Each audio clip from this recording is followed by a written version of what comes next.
It's Vinod Manas with chemistry classes. Our lecture's topic is integrated rate law expressions. हम integrated rate law expressions find करेंगे for zero order, first order, second order and third order के लिए. तो सबसे पहले हम start करते हैं for zero order reaction. So integrated rate law expression for zero order reaction.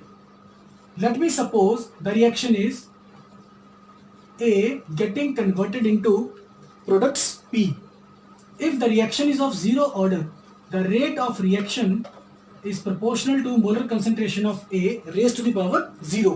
क्योंकि रिएक्शन का ऑर्डर जीरो है तो रिएक्टेंट की किसी भी कंसंट्रेशन पर रेट ऑफ रिएक्शन डिपेंड नहीं करेगा,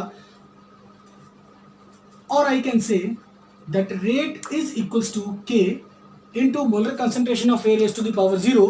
Anything raised to the power of 0 is equals to 1. So I am not writing molar concentration of A raised to the power 0. क्योंकि rate of reaction with respect to reactant लिखा जा सकता है minus D molar concentration of A by dt is equals to K. Or I can say that dA is equals to minus K dt. Integrating both sides, we get. अगर इसको मैं equation first रखूं और मैं कहूं कि हमने equation first को इंटीग्रेट कर दिया तो हमें मिलेगा molar concentration of A is equals to minus के t plus I. The I is constant of integration. I can use capital C also here. It's the same thing. When t is equals to 0, जब time आपका 0 था उस समय concentration of A लिखी जाएगी will become concentration of A at time 0. This is the concentration at time t and this is the concentration at time 0 when time was 0. अगर time t 0 है तो इक्वेशन सेकंड बन जाएगी.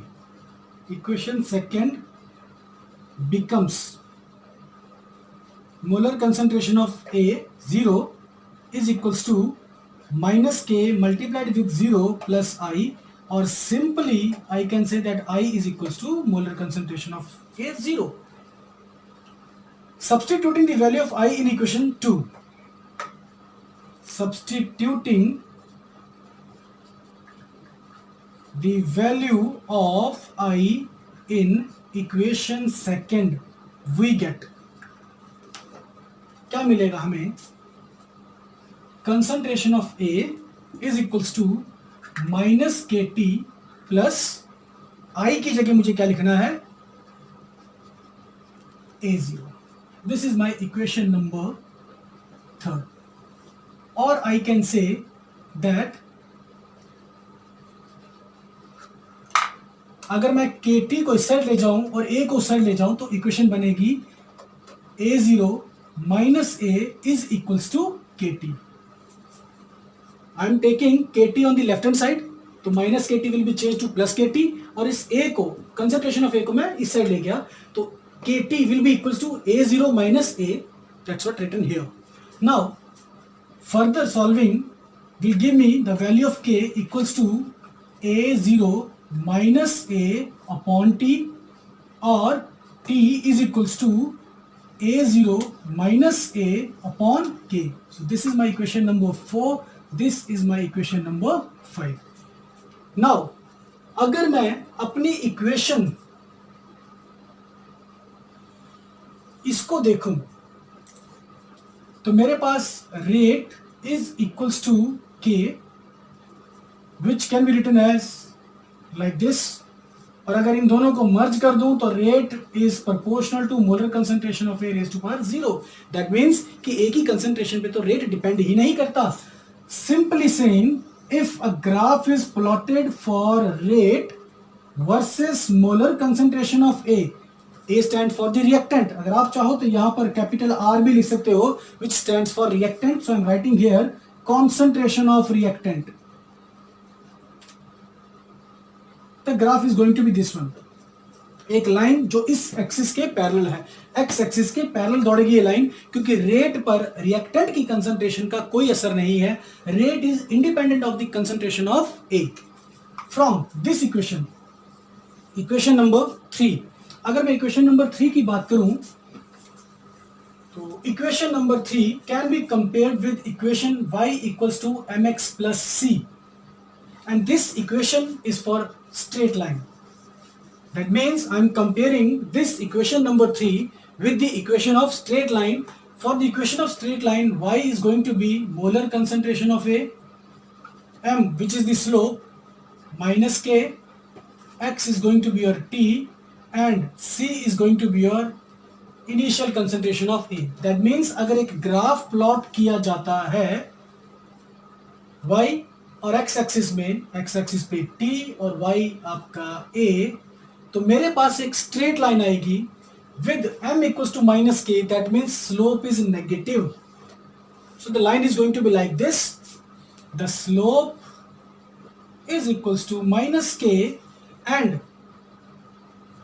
this is your intercept on the y axis, which is concentration of A when time was 0. अब अगर हम बात करें तो जीरो ऑर्डर रिएक्शन के लिए हाफ लाइफ पीरियड, थोड़ी देर पहले मैंने जो इक्वेशन लिखी थी, let me write it once again, that k is equals to a0 minus a upon t, or I can say that t is equals to a0 minus a upon k. This was the equation. अगर मैं half life period की बात करूं, half life period HLP, half life period, which is denoted by T1 by 2, is the time taken by reactants to reduce half of their initial concentration.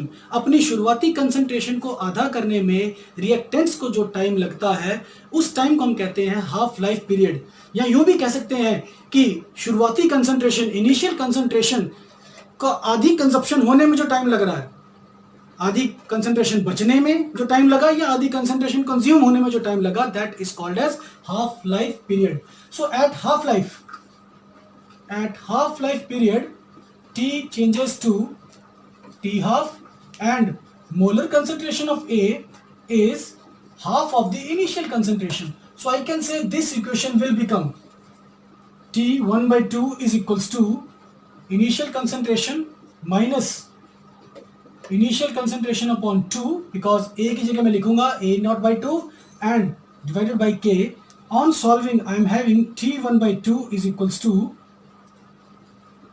A naught upon 2K.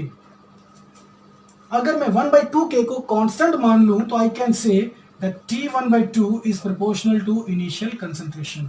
हालांकि rate of the reaction तो initial concentration पे depend नहीं कर रहा, किसी भी concentration पे depend नहीं कर रहा, लेकिन टी हाफ डिपेंड करता है इनिशियल कंसंट्रेशन पे for zero order reaction. That means if a graph is plotted for T half and initial concentration, the graph is going to be like this, a line like this.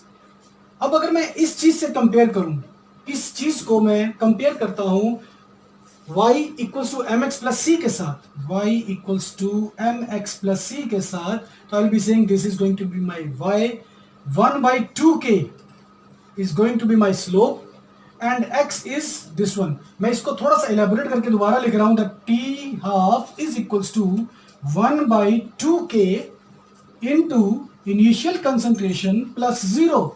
This is your y, mx c. c is 0, मतलब intercept 0 है, slope positive है, so I can write here that the slope is 1 by 2k. Integrated rate law expression for first order reaction. Let me suppose the reaction is A changing into P. For first order reaction, rate is directly proportional to molar concentration of A raised to the power 1. So I can write it like this, that rate is equals to K into molar concentration of A. With respect to reactant rate को लिखा जा सकता है minus d by d t of concentration of A, इसलिए मैंने rate की जगह ए लिखा, और आगे आपका वही है के इंटू कॉन्सेंट्रेशन ऑफ ए. ए को मैंने लेफ्ट हैंड साइड में और डी टी को मैंने राइट हैंड साइड में शिफ्ट किया, तो मेरे पास आ गया 1 by A into d A is equals to minus k d t. Integrating both side, अगर मैं दोनों साइड को इंटीग्रेट कर दूं तो मेरे पास आएगा integration of 1/a dA is equals to minus k into integration of dt. Integration of 1/x is your log x. So I am writing here natural log of a is equals to minus kt plus I. I stands for integration constant. When t is equals to 0, molar concentration of A changes into A0. तो मैं कह सकता हूं this equation first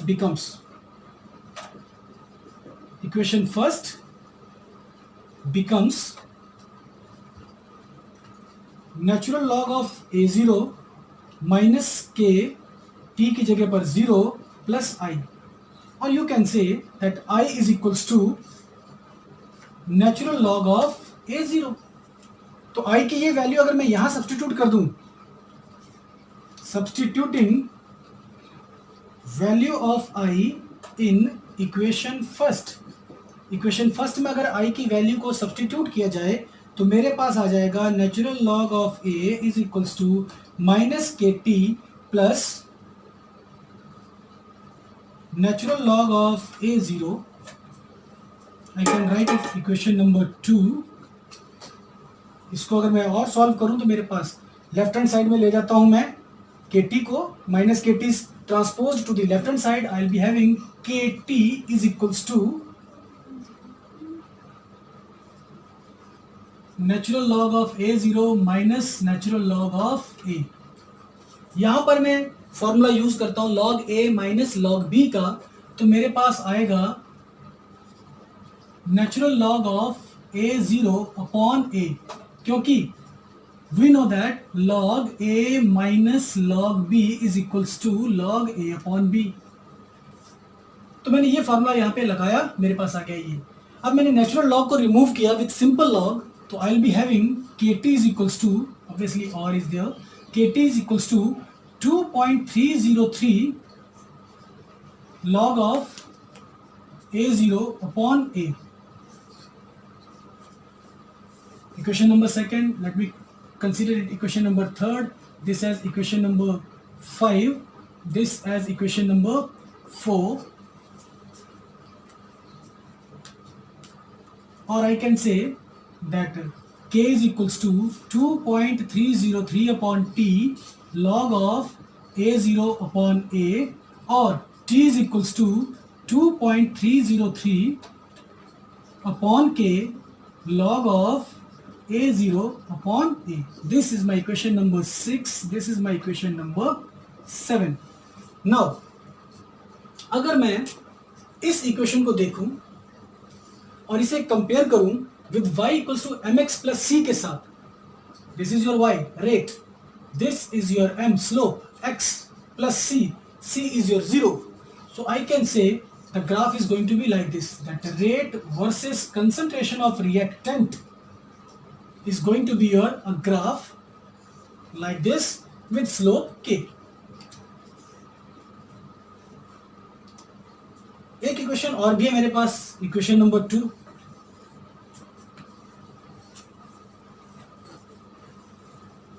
अगर मैं इस equation को,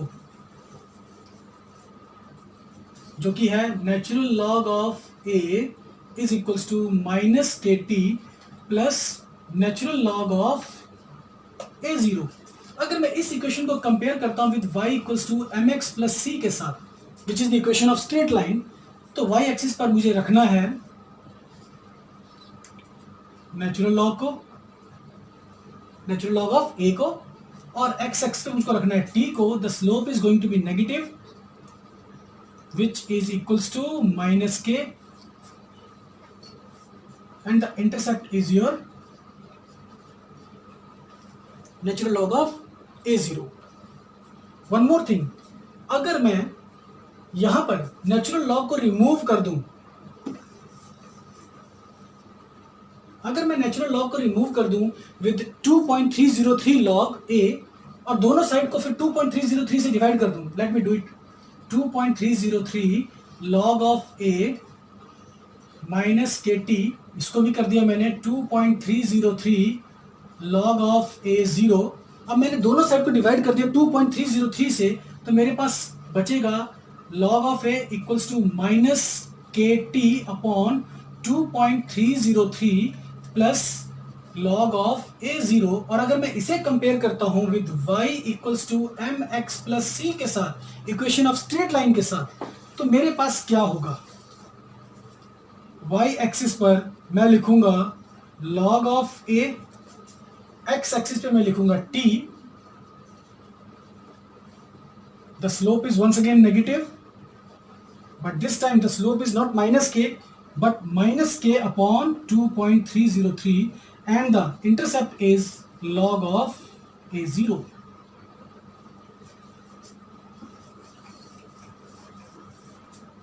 kt is equals to 2.303 log a0 by a from equation number 5.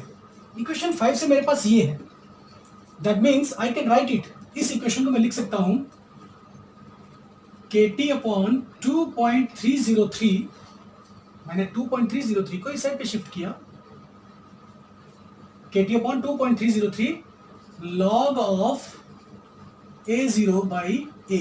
अब मैं लेफ्ट हैंड साइड को राइट हैंड साइड और राइट हैंड साइड को लेफ्ट हैंड साइड कर देता हूं, दैट मीन्स मेरे पास आ गया log of a0 by a is equals to k upon 2.303 into t plus 0।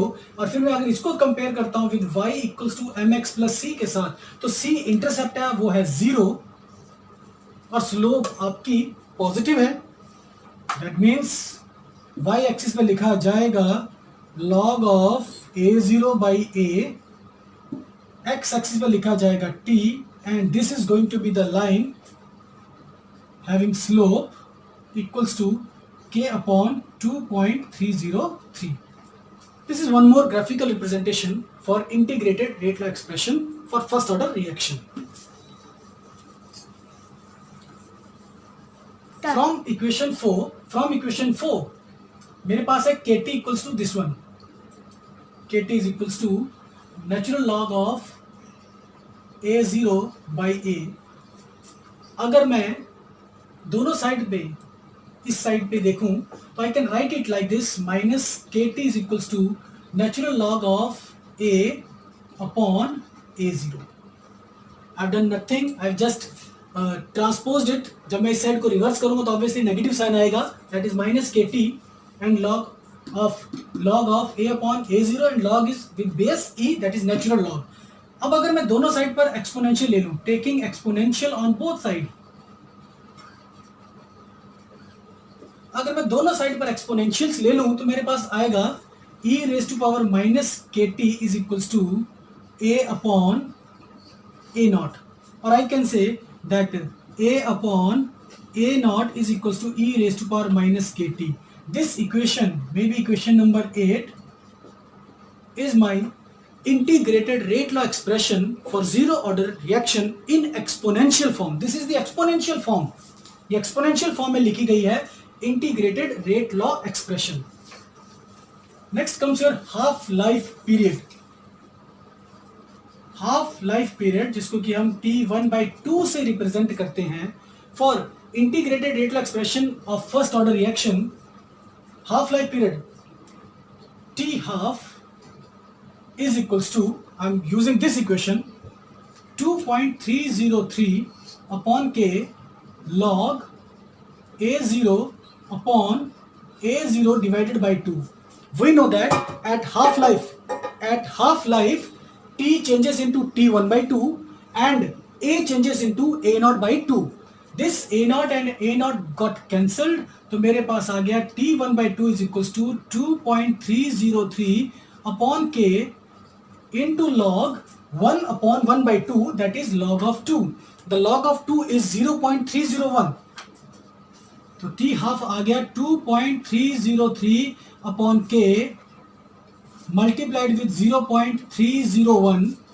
अगर मैं 2.303 को मल्टीप्लाई करूं 0.301 से तो मेरे पास आ जाएगा 0.693 upon k.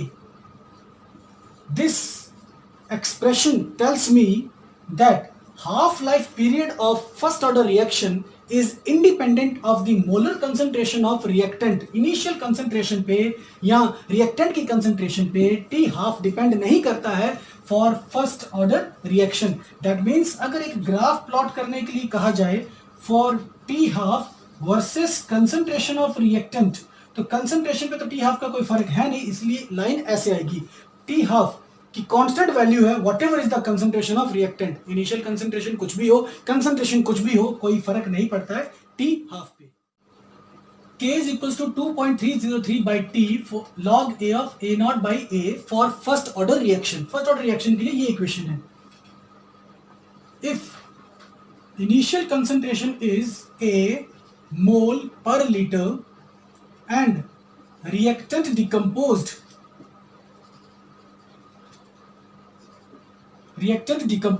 in time t is equals to x mole per liter, we can say that A is equals to A minus x mole per liter. शुरू में कंसंट्रेशन A मोल पर लीटर थी, उसमें से डिकम्पोज हो गई x मोल पर litre, तो इस समय जो मेरे पास बचेगी वो है A माइनस x मोल पर litre. That means equation becomes 2.303 upon T log of A upon A minus x. So this is also the representation of integrated rate law expression for first order reaction. आप चाहो तो K की जगह T और T की जगह पर K को ट्रांसपोज कर सकते हो. Now there are some general expressions for the time taken for nth fraction to complete. मतलब reactant की nth fraction खत्म हो गई है, so we can say that x is equals to A by n. जितनी भी आपने इनिशियल कंसंट्रेशन ली थी उसकी nth फ्रैक्शन खत्म हो गई है, so x is A by n. We know that T is equals to 2.303 upon K log of A upon A minus x. अब अगर x खुद A by n है तो I can write that T is equals to 2.303 upon K log of A upon A minus A by n, which upon solving gives me that T is equals to 2.303 upon K log A. A is taken common, I am left with 1 by 1 minus n. A got cancelled. That means the equation is T equals to 2.303 upon K log 1 upon 1 minus 1 by n. इसको solve करेंगे तो ultimately मेरे पास equation आ जाएगी n upon n minus 1. So this is the expression for time taken if nth fraction is completed, मतलब nth fraction of the reactant has decomposed. Now for the time taken for reactant to reduce to nth fraction, that means reactant खुद nth fraction बन चुका है. That means कि A minus x खुद n है, कि जितना भी आपने लिया था वो अब बन ही चुका है nth फ्रैक्शन, बचा हुआ है nth फ्रैक्शन. इस समय जो आपके पास है वो nth फ्रैक्शन बची हुई है. So we can say the formula T is equals to 2.303 upon K log A upon A minus x will be changed into that T is equals to 2.303 upon K log A upon A by n. That means A and A decompose हो गया. Sorry for the mistake. This is your A by n. Nth fraction is decomposed. That means initial concentration का nth fraction. So A by n. So A upon A by n, and I am left with that T is equals to 2.303 upon K log of n. So these are the two formulas. Then amount left after n half lives. N half lives के बाद कितनी amount बच जाती है? Let me suppose initial concentration है A. तो after first half life period, the amount will be A by 2. After second half life period, the amount will be A by 4, क्योंकि A by 2 का half करेंगे तो A by 4, और you can say A 2 का scale. After third half life, third half life के बाद हमारे पास क्या बचेगा, a/4 का आधा, that is a/8, which is your a upon 2⁻3। That means अगर इस तरीके से हम करते जाएंगे तो आफ्टर nth हाफ लाइफ्स के बाद हमारे पास बचेगा क्या, a upon 2⁻n। So a is the initial concentration. अगर आपने दूसरे तरीके से लिखा है जैसे कि a नॉट, तो you can say a not upon 2⁻n। So this is your concentration या amount left after n half lifes. So these are the integrated rate law expressions for second order and third order reactions. T is equals to 1 by k into x by a into a minus x if I am taking the reaction as 2a changing into product having initial concentration as small a, or I am taking a plus b changing into products initial concentration of a is also a and b is also a, तब ये equation आएगी time period के लिए। But if this is not A, this is B, the equation will be t is equals to 1 by k 2.303 upon a minus b log b into a minus x upon a into b minus x, and the half life is going to be 1 by ak. Similarly for third order I am having this equation and half life period this one. Thanks for watching video.